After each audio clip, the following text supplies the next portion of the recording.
खुलुमबाय स्टुडियाव आं उदांस्रि मोसाहारि दाइनं दतमा बियाबनि दतमा गामियाव ज्ञानोदय रुरेल लाइब्रेरिनि गोदानै लुफुंनाय न' बेखेवदों।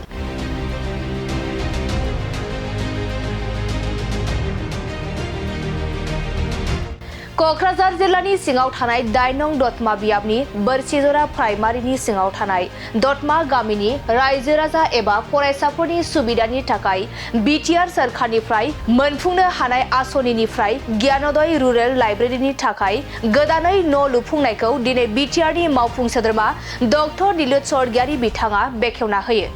मख'नो गोनांदि दिनैनि बेखेवनाय हाबाफारियाव आलासि महरै बाहागो लादोंमोन मावफुं सोद्रोमा डक्टर नीलोद स्वर्गियारि बिथांजों लोगोसे मिरु लाइमोन गांखं हान्जानि रांगिरि फुकन लाहारी बिथां आरो TCLCCनि मासिगिरि जयतिरेन्द्र ब्रह्म बिथांमोनजों लोगोसे गोबां इउपिपिएल दोलोनि दैदेनगिरि बिथांमोना। लोगोसे दिनैनि बे हाबाफारिजों लोब्बा लाखिनानै मावफुं सोद्रोमा बिथांजों लोगोसे क्लाबनि आफादगिरि बिथाङा खौरांगिरिनि सोंथियाव मा बुंदों फै जों बे समाव मिथिना लानि। दिनै दतमा गामिनि ज्ञानोदय क्लाब एन्ड लाइब्रेरि बाहाय मोनसे लाइब्रेरि सार्भिस डिपार्टमेन्टनिफ्राय मोनसे बिल्डिं जोङो हरनाय जादोंमोन आरो बियो दिनै कमप्लिट जानानै बेखेवनाय हाबाफारि आरो बे हाबाफारियाव फैनानै आं दिनै बे न'खौ बेखेवनो मोननानै गोजोननाय मोनदों आरो आङो साबायखर जासिगोन जे बेबायदि लाइब्रेरि आरो बेबायदि बिजाब बाख्रि बानायनायनि थाखाय जोंनो मानिजाथाव जोंनि बिटिआरनि चिफ प्रमद बर' सारा जोंनो बेबायदि अनसुंथाइ आरो बयखौबो मोजां रोखोमै हेफाजाब आरो मदद होनायनि थाखाय आङो रोजा रोजा साबायखर जासियो आरो आङो स्पेसियेलि साबायखर जासिगोन जे दतमा गामिनि ज्ञानोदय क्लाब एन्ड लाइब्रेरिनि गासैबो बिबानगिरि बिथांमोननि हेफाजाब आरो मदद बिथांमोना ओरैबायदि मोजाङै न'खौ लुफुंनानै दिहुनबाय आरो जोङो आसरित सानदों जे खम फैसाजोंब्लाबो जुदि बेबायदि नायगिराबा मोजां माने न' जोङो जे मोननो हायो बेनो बिदिन्थि आरो आं आसा खालामदों आरो आं धन्यबाद होगोन जोंनि डिपार्टमेन्टनि CSD बिथांमोनखौ फैबाय थानाय समाव बेबायदि बिजाब बाख्रि गामियाव बानायनायनि मोनसे नोजोर आरो थांखि जोङो लाबाय थादों आरो बेखायनो आङो दिनै बे दतमायाव फैनानै गोजोननाय मोनदों। फैबाय थानाय समाव जोङो फरायनायनि हुदा आरो बेबायदि बिजाब बाख्रिखौ जोङो बांहोनायनि जि नोजोर बेखौ थिग खालामनानै फैबाय थानाय बाजेटआव जोङो आरो बेबायदि गोबां जायगायाव बिजाब बाख्रिनि अनजिमाखौ बांहोनायनि मोनसे थांखि लानाय जादों।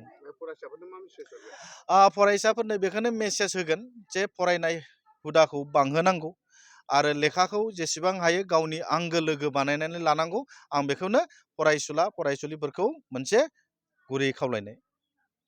बे समाव जोङो मानगोनां डक्टर नीलोद स्वर्गियारि सारा थांनाय 2024 मायथाइयाव फेब्रुवारि दाननि 19 अक्ट'खालि जोंनाव फैनानै रिडिं स्किल उइक बे हाबाफारियाव बिथाङा बेखेवनाय आलासि महरै नुजाथिफैदोंमोन।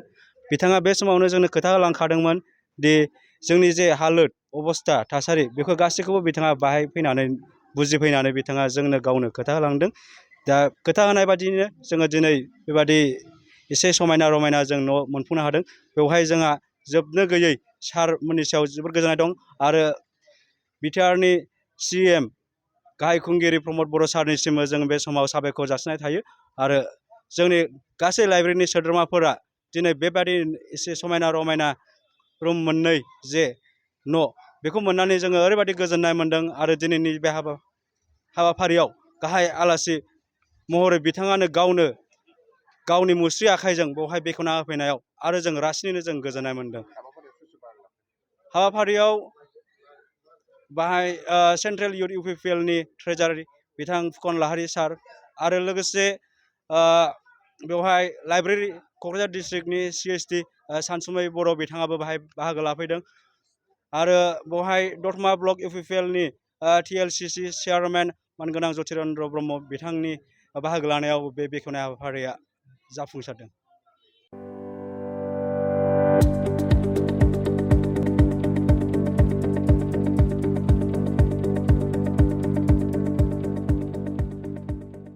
गोजोनथाव खौरां माइ सता स्कुल एबा आंनि फिसा फरायसालिया लानानै फैदों मोनसे गोजोनथाव खौरां।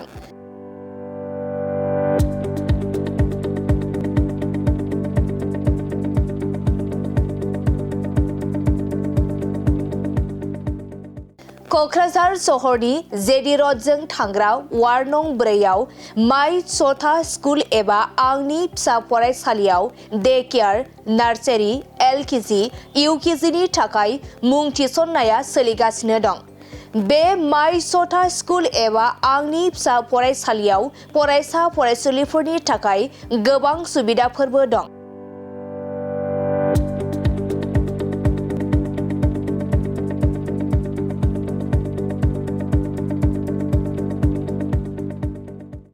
अब्ला नोंथाङा माखौथो नायबाय थाखो? नैबे माइ सथा स्कुलाव नोंथाङा नोंथांनि उन्दै गथ'साफोरखौ मुं थिसननो थाखाय साखाफारा जादो।